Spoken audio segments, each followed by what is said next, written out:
Hello students.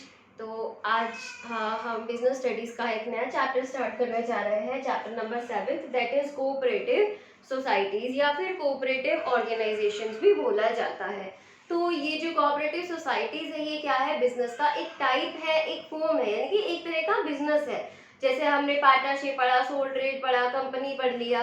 तो ये cooperative societies क्या है? उन सभी की तरह भी बिजनेस का एक टाइप है जिसका क्या नाम है? Cooperative societies. तो बिल्कुल नया सा कंसेप्ट है आप लोगों के लिए, तो बिल्कुल ध्यान से आप इस टॉपिक को कवर करेंगे।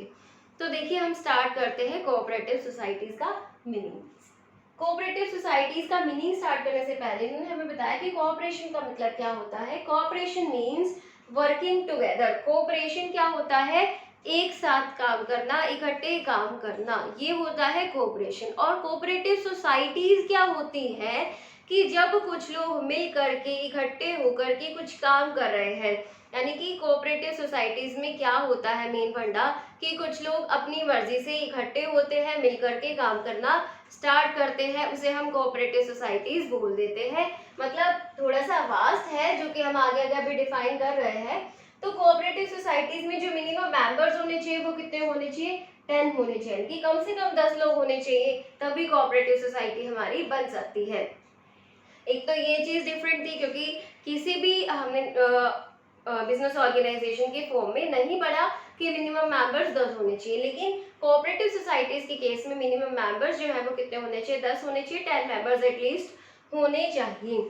अभी एक और बात जो इसके बारे में आप नहीं पढ़ने जा रहे हैं वो ये है कि बाकी सभी बिजनेस जो काम कर रहे थे, जो मेन मोटिव था उनका वो क्या था? प्रॉफिट अर्न करना। क्या था मेन मोटिव? प्रॉफिट अर्न करना। लेकिन जो कोऑपरेटिव सोसाइटीज है उनका मेन मोटिव प्रॉफिट अर्न करना नहीं होता है। मेन मोटिव क्या होता है इनका कि जिन लोगों ने इसमें कैपिटल लगाया, कोऑपरेटिव सोसाइटीज में जो लोग कैपिटल लगा रहे हैं, पैसा लगा रहे हैं, उनके वेलफेयर के लिए काम करती है कौन? Cooperative societies. ऐसा नहीं है कि ये प्रॉफिट अर्न नहीं करती, प्रॉफिट भी अर्न किया जाता है, लेकिन जो मेन एम रहेगा, मेन मोटिव रहेगा, जो मेन उद्देश्य रहेगा कोऑपरेटिव सोसाइटीज का वो ये होगा कि जो मेंबर्स है कोऑपरेटिव सोसाइटीज के, जिन्होंने पैसा लगाया है कोऑपरेटिव सोसाइटीज में, उनके वेलफेयर के लिए काम करना। वेलफेयर मतलब भलाई के लिए, उनकी भलाई के लिए काम करना। तो अभी पढ़ते हैं हम। Cooperation means working together. Cooperation का मतलब क्या होता है? कि एक साथ काम करना। The term cooperative societies may be defined as voluntary association। क्या है ये? voluntary association है, मतलब अपनी इच्छा से। voluntary का मतलब क्या है? अपनी इच्छा से। जो भी लोग इसमें भाग लेते हैं, हिस्सा लेते हैं, वो अपनी इच्छा से लेते हैं।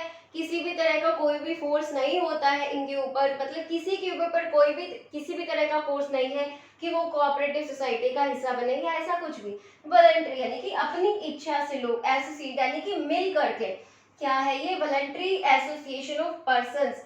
जो मतलब लोग हैं वो वॉलंटरीली अपनी इच्छा से इसमें एसोसिएट हो रहे हैं, इन्वॉल्व हो रहे हैं, यानी कि कोऑपरेटिव सोसाइटी का हिस्सा बन रहे हैं। जो कि क्या कर रहे हैं? ये सारे लोग क्या करेंगे? जॉइन टुगेदर, इकट्ठे होते हैं with the motive of welfare of members. क्या? किस मोटिव से?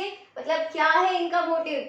कि लोग, इतने लोग इन्वॉल्व हो रहे हैं एक ही काम में, इतने लोग एक ही साथ एक काम कर रहे हैं, तो मेन मोटिव क्या रहेगा कि जो भी मेंबर्स है जिन्होंने पैसा लगाया है, यानी कि ये कह लीजिए कि हम 10 लोग इकट्ठे होकर के अपने ही वेलफेयर के लिए, हम अपने 10 के 10 लोगों के वेलफेयर के लिए काम कर रहे हैं, तो वो कोऑपरेटिव सोसाइटीज कहलाएंगे। मतलब ऐसा एक्चुअली नहीं होता, और भी टर्म्स एंड कंडीशंस होती है, लेकिन सिंपली अगर डिफाइन किया जाए तो वो ये होगा कि जो भी मेंबर्स इकट्ठे हो रहे हैं तो उन्हीं की भलाई के लिए काम किया जाएगा, उन्हीं के वेलफेयर के लिए क्या किया जाएगा? काम किया जाएगा। Cooperative organization is based on the principle. जो कोऑपरेटिव ऑर्गेनाइजेशन है वो किस प्रिंसिपल पर चलता है? प्रिंसिपल का मतलब सिद्धांत। किस सिद्धांत पर चलता है कोऑपरेटिव ऑर्गेनाइजेशन की? जो डिफरेंट पीपल, मतलब जो अलग अलग लोग हैं, जो वॉलंटरीली एसोसिएट हो रहे हैं, जो कोऑपरेटिव सोसाइटी में इन्वॉल्व हो रहे हैं, मिल रहे हैं, जो हमारी कोऑपरेटिव सोसाइटी है उनकी स्मॉल सेविंग्स को इकट्ठा करती है। यानी कि जो भी अलग अलग लोग आ रहे हैं वो क्या करेंगे, कैपिटल लगाएंगे। और जो कोऑपरेटिव सोसाइटीज में लोगों के द्वारा कैपिटल लगाई जाती है, पैसा लगाया जाता है, वो बहुत ही मतलब कि कम क्वांटिटी में लगाया जाता है, कम अमाउंट में लगाया जाता है। बहुत ज्यादा कैपिटल लगाने वाले लोग इसमें इन्वॉल्व नहीं होते हैं। तो स्मॉल सेविंग्स जो है, लोगों की जो स्मॉल सेविंग्स है उनको इकट्ठा किया जाता है, यानी कि कलेक्ट किया जाता है और उनसे फंड रेज किया जाता है।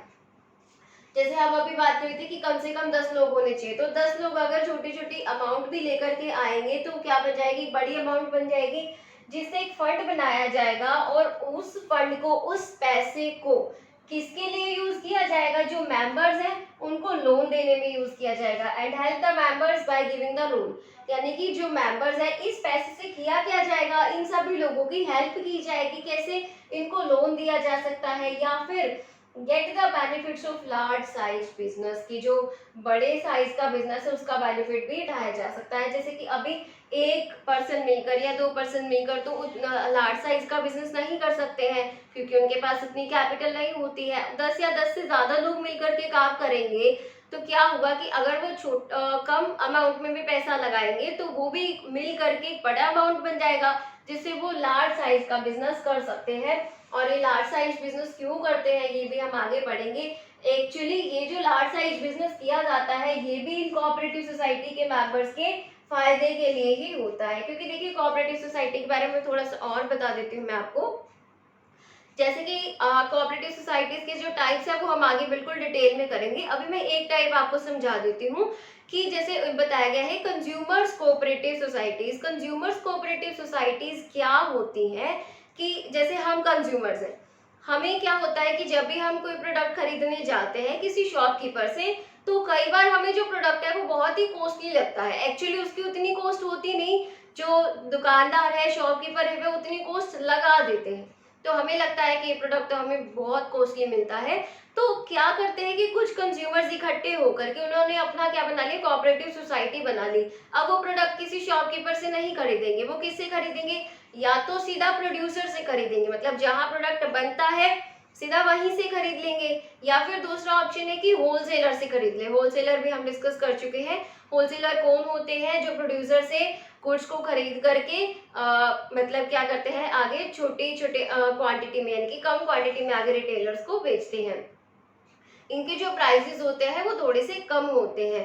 तो कंज्यूमर कोऑपरेटिव सोसाइटीज पर फिर से वापस आते हैं कि कंज्यूमर्स इकट्ठे हो जाएंगे और किससे गुड्स खरीद लेंगे, सीधे प्रोड्यूसर से खरीद लेंगे या होलसेलर से खरीद लेंगे। तो इस तरह से जो उनको गुड्स मिल गई वो कम प्राइसेस पर अवेलेबल हो जाएंगी। उन्हें रिटेलर के जो अननेसेसरी हाई प्राइसेस हैं वो उनसे क्या हो जाएंगे, बच जाएंगे, और अदर कंज्यूमर्स को भी वो कम प्राइसेस पर गुड्स को सेल करना स्टार्ट कर देंगे। तो देखिए फायदा क्या हुआ कि वो कम प्राइसेस पर, जो कोऑपरेटिव सोसाइटी है वो कम प्राइसेस पर गुड्स को सेल कर रही है। किसको, एक तो जो कोऑपरेटिव सोसाइटी के मेंबर्स हैं उनको, और दूसरा जो अदर कंज्यूमर्स हैं उनको।